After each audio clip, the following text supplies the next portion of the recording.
आज है हमारी फंडामेंटल अकाउंटिंग टर्मिनोलॉजी। ठीक है, आधारभूत लेखांकन शब्दावली। मतलब ये हमारे कुछ अकाउंट्स हैं जो हमें टैली के अंडर बनाने होंगे। ठीक है, तो अभी हम पढ़ेंगे उनके बारे में थोड़ा थ्योरी। ठीक है, तो हमारा जो पहला है वो है हमारी कैपिटल अकाउंट। ठीक है, कैपिटल यानी पूंजी।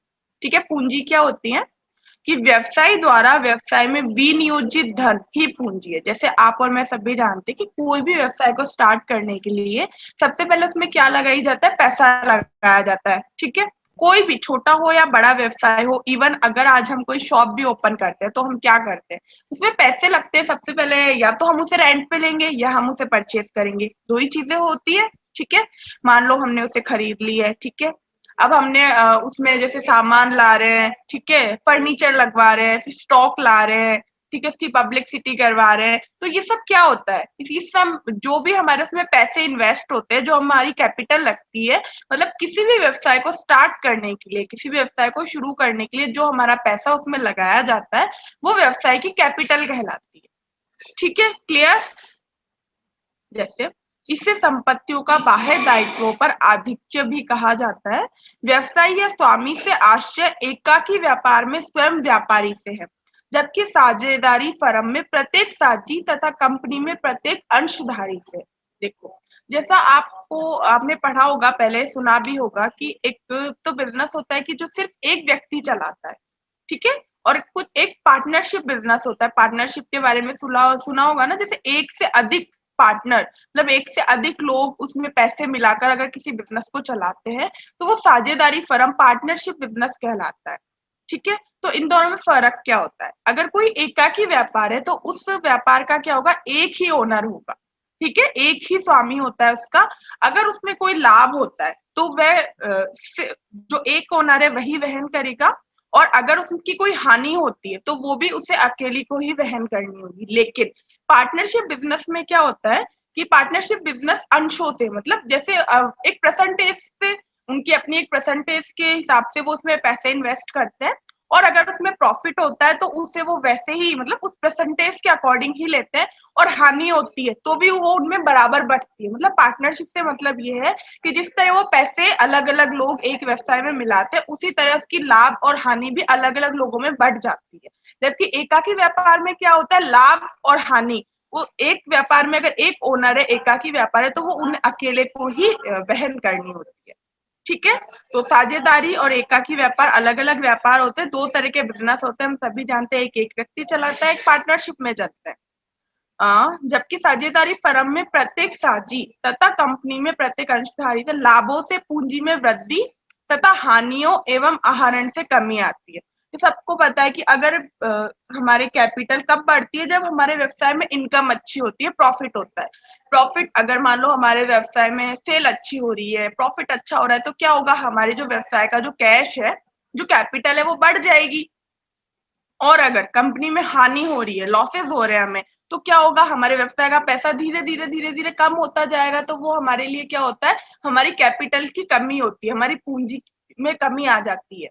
ठीक है, कैपिटल का टॉपिक हो गया है, कोई डाउट हो तो आप पूछ लेना। नेक्स्ट टॉपिक है हमारा ड्राइंग का। ठीक है, ड्राइंग क्या होती है, ड्राइंग का मतलब होता है आहरण करना। ठीक है, स्वामी द्वारा निजी कार्य हेतु व्यवसाय में नगद संपत्ति या माल को उपयोग में लेना आहरण कहा जाता है। यानी कंपनी का जो ओनर होता है, यानी जिनका खुद का व्यवसाय है, वो अगर उस कंपनी में से कैपिटल, यानी जो उन्होंने पैसा इन्वेस्ट किया है, उस पैसे को यूज में ले लें, या अपनी संपत्ति को यूज में ले लें, या उस व्यवसाय के माल को यूज में ले लें, तो वो हमारे लिए ड्राइंग कहलाएगा, यानी आहरण। कैसे, देखो, आज अगर कंपनी के ओनर के अलावा कोई और उस माल, संपत्ति या कैश को लेता है, तो वो क्या होगा, या तो वो कैश गया हुआ हमारे लिए उधार हो जाएगा। ठीक है, संपत्ति हमारी सेल करी हुई हो जाएगी, और माल भी सेल करा हुआ, इसका मतलब उसके बदले में हमारे पास पैसे आ जाएंगे।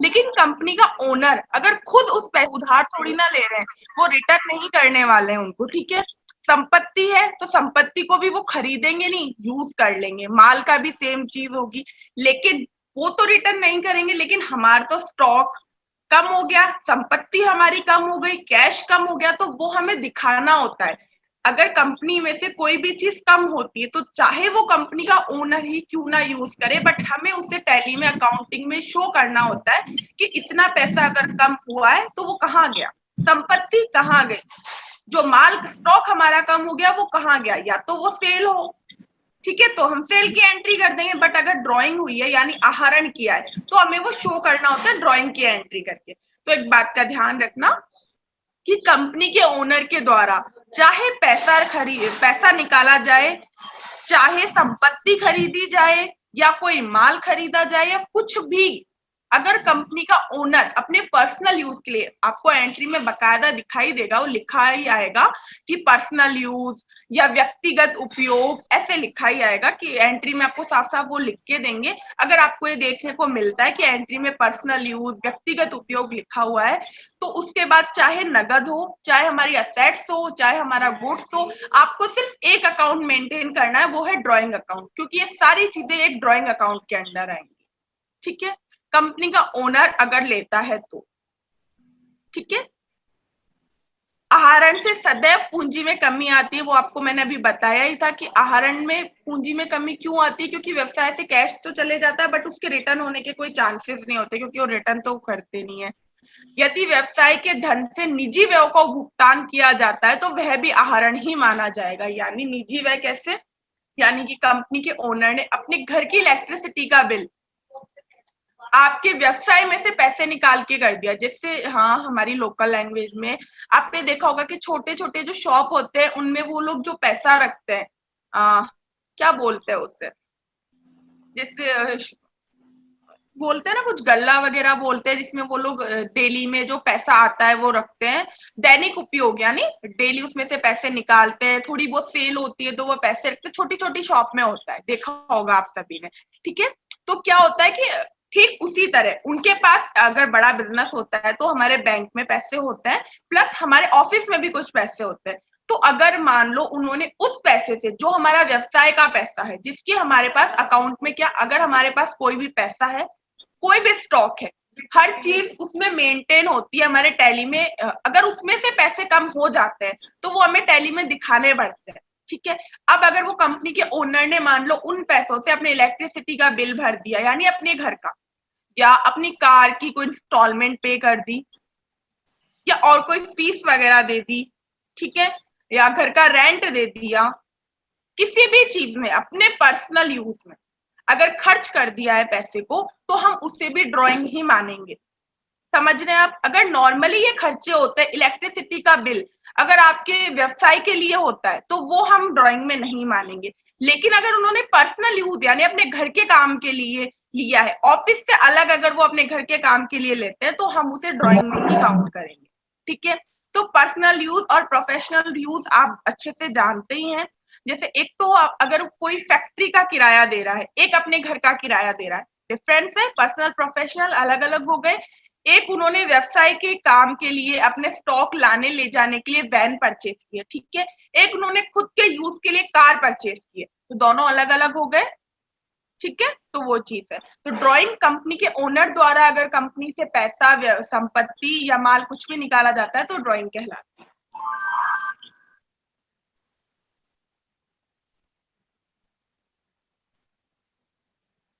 तो आप सभी का कैपिटल और ड्राइंग के टॉपिक में से कोई भी क्वेश्चन है, कोई डाउट है तो आप पूछ सकते हैं। यस मैम, इनको एक बार यही बता दीजिए पूंजी क्या होती है, इसकी डेफिनेशन दोबारा से रिपीट कर दीजिए। ओके, कैपिटल, जैसा मैंने आपको बताया कि कैपिटल का मतलब कैश, हमारा जो पैसा, हमारी जो पूंजी होती है, बस ये कि हम उसे टैली के अकाउंटिंग के अंडर कैपिटल के नाम से जानते हैं। हमारे व्यवसाय को शुरू करने के लिए जो हम पैसा लगाते हैं, मतलब व्यवसाय में जो हमारा पैसा लगाया जाता है कंपनी के ओनर द्वारा, वो हमारी कैपिटल कहलाती है। मतलब पैसा ही हमारी कैपिटल, एक तरह से पूंजी, पूंजी तो सुना ही है आपने, कैपिटल नहीं सुना होगा तो। पूंजी कैश, जो हमारा पैसा होता है जो कंपनी के ओनर द्वारा व्यवसाय को शुरू करने के लिए लगाया जाता है, वो हमारी कैपिटल कहलाती है। फर्क ये होता है कि एकाकी व्यापार होता है, उसमें एक ओनर होता है तो एक के द्वारा ही पूंजी पैसा लगाया जाता है, कैपिटल लगाई जाती है। और पार्टनरशिप में क्या होता है कि अलग अलग लोगों द्वारा कैपिटल लगाई जाती है।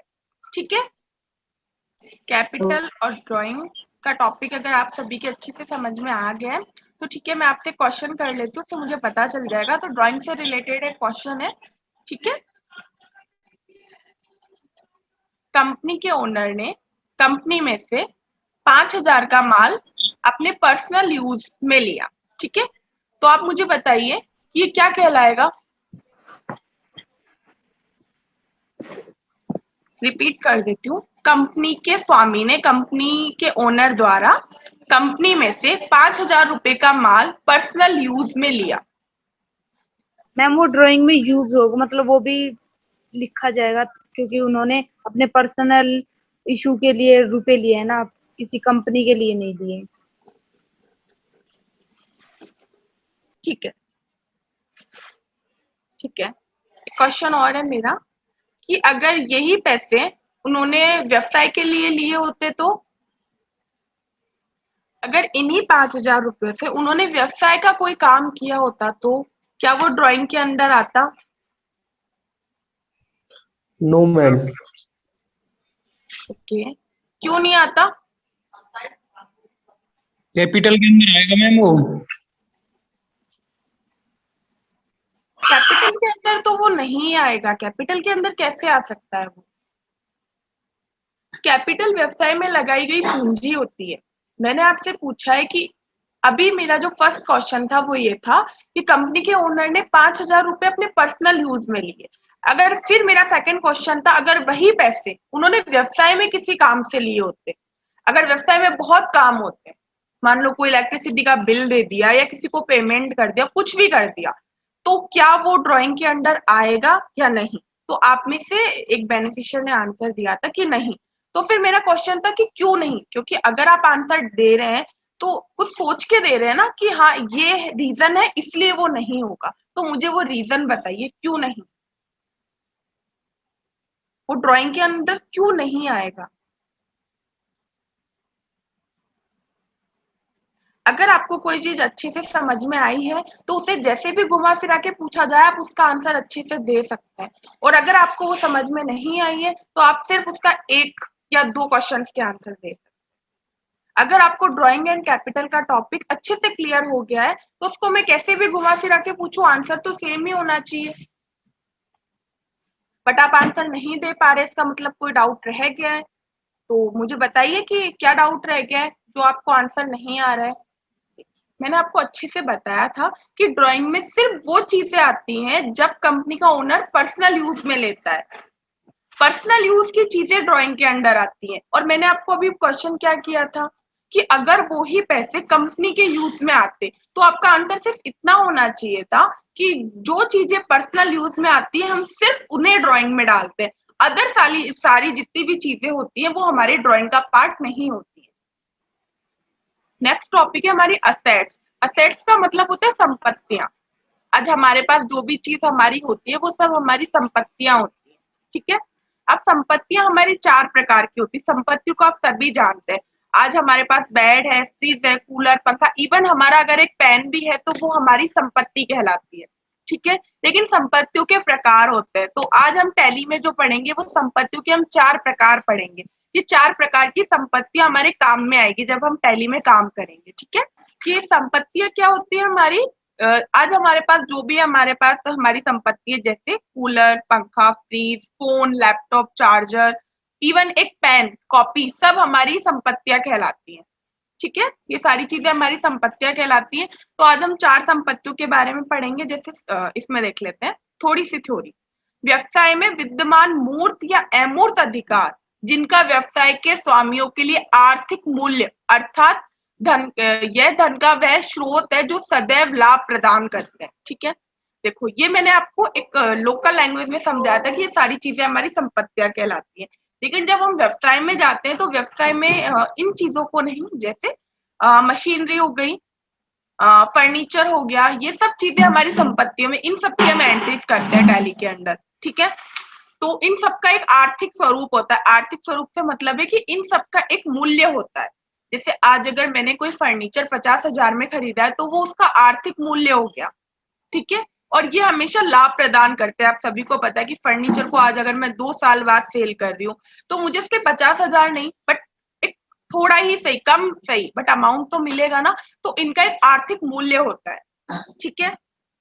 तो असेट्स के बारे में तो आपको बता ही दिया मैंने। अब इनके पार्ट देख लेते हैं। जो हमारी पहली असेट्स है वो है हमारी टेंजिबल असेट्स, यानी दृश्य संपत्तियां। ऐसी संपत्तियां जिनका भौतिक स्वरूप होता है, जिन्हें देखा, छुआ व पहचाना जा सकता हो, दृश्य या मूर्त संपत्तियां कही जाती है। यानी ऐसी असेट्स जिनको आप देख छू सकते हैं वह पहचान सकते हैं, जैसे लैपटॉप, फोन, एसी, मशीनरी, ये सारी चीजें, इनको आप हाथ भी लगा सकते हैं, यानी टच एंड फील। हम टच कर सकते हैं, फील कर सकते हैं, छू सकते हैं, पहचान सकते हैं, जिनका एक भौतिक स्वरूप है। ये सारी हमारी टेंजिबल असेट्स के अंडर आती हैं, ठीक है। बहुत छोटी सी चीज है, देखो एग्जांपल्स भी हैं इसके, जैसे भवन, machine, furniture, motor car, computer, phone, charger. ज्यादातर टेंजिबल असेट्स ही होती हैं व्यवसाय के अंदर, ठीक है। नेक्स्ट जो हमारी असेट्स है वो है हमारी इंटेंजिबल असेट्स, जस्ट अपोजिट। जिसे देखा, छुआ व पहचाना ना जा सकता हो वो हमारी इंटेंजिबल असेट कहलाती है, ठीक है। तो आप में से कोई मुझे बता सकता है कि हमारी ऐसी कौन सी संपत्तियां होती हैं जिन्हें हम देख, छू व पहचान नहीं सकते लेकिन वो फिर भी हमारी संपत्ति होती है? मगर सॉफ्टवेयर भी हो सकते हैं। और ऐसी संपत्तियां जिन्हें देख, छू और पहचाना नहीं जा सकता लेकिन फिर भी हमारी असेट्स होती है। जैसे एक कंपनी का लोगो होता है, ठीक है। एक कंपनी की रेपुटेशन होती है, ये उनकी असेट्स होती है। फॉर एग्जाम्पल आपने एडिडास, पूमा, नाइकी, इनका नाम सुना होगा, ठीक है। तो इनकी एक अपनी रेपुटेशन है। हम मार्केट में जाते हैं कोई सामान खरीदने, तो हमें शॉपकीपर क्या बोलता है कि ये ब्रांडेड चीज है, पूमा की है, नाइकी की है, एडिडास की, और हमारे माइंड में भी एक इमेज है कि इनके प्रोडक्ट बहुत अच्छे आते हैं। तो वो उनके सिर्फ नाम से सामान सेल होता है, गुड्स की सेल होती है, तो क्या वो उनकी संपत्ति नहीं है? सिर्फ उनका ब्रांड नेम लग जाने से वो चीज ऑटोमेटिकली महंगी हो जाती है। जैसे आपने डिफाइन किया था कि हमारी जो असेट्स होते हैं टू टाइप के होते हैं, तो ये जो आपने बताया था ना कि जो हमारे लोगोज होते हैं, रेपुटेशन होती है, इनको हम टच नहीं कर सकते और इनको हम देख नहीं सकते, पहचान नहीं सकते। तो ये कोई बेनिफिशियरीज बोल रहा है कि हम लोगों को हम टच भी कर सकते हैं, रेपुटेशन को हम देख भी सकते हैं, तो इसका ये बोल रहा है। प्रिया आप एक काम करिए, जो टाइप्स ऑफ एसेट्स आपने दोबारा एक बार इनको फिर से बता दिए और थोड़ा क्लियर करके, कौन कौन से क्या क्या होते हैं प्रकार के। ये आप बोल रहे हैं एक रेपुटेशन को देख सकते हैं। रेपुटेशन का क्या भौतिक स्वरूप होता है? जैसे कंप्यूटर होता है, फोन होता है, क्या उसकी तरह रेपुटेशन कोई चीज होती है? मतलब जिस तरह से आपने क्वेश्चन किया है कि इंटेंजिबल असेट्स क्या होती है जिनका कोई भौतिक स्वरूप नहीं होता है, जिन्हें टच एंड फील नहीं किया जा सकता है, तो क्या रेपुटेशन का कोई भौतिक स्वरूप होता है? भौतिक स्वरूप का मतलब समझ रहे हैं आप? जैसे लैपटॉप, फोन का भौतिक स्वरूप होता है। तो अब जैसे मैंने आपको बता दिया एडिडास, तो मुझे पता है कि एडिडास तो लिखा हुआ बहुत सारी जगह दिख जाता है। पूमा भी कपड़ों पे लिखा हुआ होता है। मैम लोगों का तो होता है, लोगों का होता है, लेकिन भौतिक स्वरूप, जैसे कंपनी की रेपुटेशन होती है तो वो उसकी असेट्स होती है कि सिर्फ उनके नाम से प्रोडक्ट की सेल होती है, ठीक है। तो जिनका भौतिक स्वरूप होता है वो हमारी टेंजिबल असेट्स कहलाती है, और जिनका कोई भौतिक स्वरूप नहीं होता है वो हमारी इंटेंजिबल असेट्स कहलाती है, ठीक है। क्लियर? नेक्स्ट असेट्स है हमारी करंट असेट्स। ऐसी संपत्तियां जो एक लेखांकन अवधि में नगद में परिवर्तित हो जाती है। जैसे हमारा जो फाइनेंशियल ईयर होता है, तो हमारा फाइनेंशियल ईयर कौन सा होता है? हमारा फाइनेंशियल ईयर कब से लेकर कब तक का होता है? एक फाइनेंशियल ईयर होता है ना, लेखांकन अवधि जिसे बोलते हैं हमारा, कि 1 अप्रैल से लेकर 31 मार्च तक हमारा फाइनेंशियल ईयर कहलाता है। जैसे आपको पता होगा कि जैसे बजट वगैरह जो हमारे जो लागू होते हैं वो 31 मार्च तक डिसाइड होके 1 अप्रैल को हो जाते हैं, ठीक है। तो हमारा जो फाइनेंशियल ईयर होता है वो 1 अप्रैल से लेकर 31 मार्च तक होता है। तो जब हम टैली के अंडर काम करेंगे तो हम इसी ईयर के अंडर काम करेंगे, 1 अप्रैल से लेकर 31 मार्च तक, ठीक है। यही ईयर डलते हैं उसमें। जनवरी से दिसंबर वाला ईयर नहीं होता, क्योंकि वो एक अकाउंटिंग है, तो उसमें लेखांकन अवधि के अंडर ही काम होता है। ठीक है, तो करंट असेट्स ऐसी संपत्तियां जो एक लेखांकन अवधि सामान्यतः 1 वर्ष में नगद में परिवर्तित हो जाती है, चल संपत्तियां कहलाती हैं। जैसे रोकड़ शेष, देनदार जैसा देनदार मैंने आपको बताया था, देनदार क्या होते हैं? जिनको हम पैसे देते हैं, उधार पैसे देते हैं और वो हमें रिटर्न करेंगे, यानी जो हमें पैसे देंगे। देनदार हमारे वो होते हैं जिनको कभी हमने उधार पैसा दिया हो या कभी उधार माल बेचा हो। ठीक है, वो हमारे देनदार कहलाते हैं। तो करंट असेट्स कैसे, जो एक लेखांकन अवधि के अंदर, जैसा आप जानते हो कि देनदार के पास जो हमारी असेट्स होती है, यानी असेट्स, देनदार हमारे असेट्स के अंडर आते हैं। जब आप बैलेंस शीट देखेंगे तो आपको पता चलेगा कि जो असेट्स और लायबिलिटीज के 2 पार्ट होते हैं, तो डेटर्स को हम असेट साइड रखते हैं क्योंकि उनके पास हमारा कैश, हमारी संपत्ति होती है, इसलिए डेटर्स को असेट्स का पार्ट माना जाता है। ठीक है, तो उनके पास जो हमारा कैश होता है, उन्हें हम जब चाहें कैश में कन्वर्ट करवा सकते हैं। एक हमारा रोकड़ शेष होता है, यानी जो हमारे पास कैश होता है। करंट असेट्स वो होती है जो बढ़ती घटती रहती है, यानी सीमित नहीं रहती, फिक्स्ड नहीं रहती है। जो हमारे दैनिक जीवन में, जैसा मैंने अभी आपको बताया था कि जो हमारे पास दैनिक जीवन के जो यूज के जो पैसे होते हैं, वो रोकड़ शेष यानी कैश इन हैंड, जो हमारे पास कैश रहता है। अगर हमने इस प्रोडक्ट की सेल की तो हमारा कैश बढ़ गया, और अगर हमने उस पैसे से कोई माल खरीद लिया तो हमारा वो कैश घट गया। ठीक है, सेम डेटर्स का होता है। डेटर्स अगर हमें इंटरेस्ट दे रहे हैं, तो आप जानते हैं कि जब हमारे पास किसी भी चीज का इंटरेस्ट आता है तो हमारे पैसे बढ़ते हैं। हमने जितने भी पैसे दिए होते हैं उससे ज्यादा हमारे पास पैसे आते हैं। वहीं अगर उन्होंने एक साथ हमें हमारे सारे पैसे दे दिए तो हमारे डेटर्स खत्म। तो हमारी करंट असेट्स कौन सी होती है? जो बढ़ती घटती रहती है, इसलिए हम इन्हें चल, परिवर्तनशील, अस्थायी, चालू संपत्तियां काफी नामों से जानते हैं। ठीक है, नेक्स्ट जो हमारी असेट्स होती है वो फिक्स्ड असेट्स होती है। ठीक है, ये जो हमारी असेट्स होती है, फिक्स्ड असेट्स में ज्यादातर वस्तुएं आती हैं। वस्तुएं जैसे फर्नीचर, भवन, मशीन। ठीक है, जिन्हें सामान्य कंडीशंस में आप बेचते या खरीदते नहीं है। देखो थोड़ा सा थ्योरी देख रहे थे। लाभार्जन क्षमता में वृद्धि करने एवं भावी उत्पादन एवं सेवाएं प्रदान करने के लिए जिन संपत्तियों को क्रय किया जाता है, फिक्स्ड असेट्स। ठीक है, जैसे इनमें हमारी वो चीजें आती हैं जिनकी वैल्यू, इसका जो सबसे अच्छी जो लाइन है समझने के लिए वो ये है कि जिनकी वैल्यू 1 साल तक सीमित रहती है, यानी कम नहीं रहती है, कम नहीं होती है। जैसे करंट असेट्स के बारे में मैंने आपको बताया था, इसकी वैल्यू घटती बढ़ती रहती है, कम ज्यादा होती रहती है। लेकिन फिक्स्ड असेट्स के लिए माना जाता है, एक तो इसमें सभी संपत्तियां आती हैं फिक्स्ड असेट्स में। ठीक है, संपत्तियों को काउंट किया जाता है ज्यादातर। ठीक है, और बाकी कौन सी संपत्तियां जिनकी वैल्यू 1 साल तक सीमित रहती है? आज भवन है, मशीन है, फर्नीचर है, आप सभी जानते हैं, फोन है, लैपटॉप है, ये चीजें हम खरीद लेते हैं। तो अब लाके अगर कोई चीज खराब हो जाए या टूट जाए तो उसकी बात अलग है। बाकी आप सभी जानते हैं कि लैपटॉप, फोन, ये फर्नीचर, ये ऐसी चीजें हैं कि 1 साल तक अच्छे से रहती है।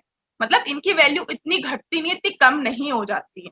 ठीक है, सभी को पता है। लेकिन फिर क्या होता है कि टाइम के साथ जैसे जैसे वो यूज आती जाती है, तो हम टैली में क्या करते हैं, अगर हम कोई चीज लेकर आते हैं, मान लो 10,000, तो 1 साल तक हम उसको 10,000 की ही शो करते हैं। उसके बाद नेक्स्ट ईयर जब हम उसका जो अमाउंट डालते हैं, तो उसमें से 2,000 लेस करके, यानी डेप्रिसिएशन, मूल्यह्रास, यानी इतना पैसे हमारे उसमें से घट गए, यानी इतने का हमने यूज कर लिया। ठीक है, उतने पैसे उसको घटा के और उससे कम वैल्यू उसकी शो करते हैं टैली के अंदर, उसका अमाउंट कम कर देते हैं कि इतना हमने यूज कर लिया उसमें से।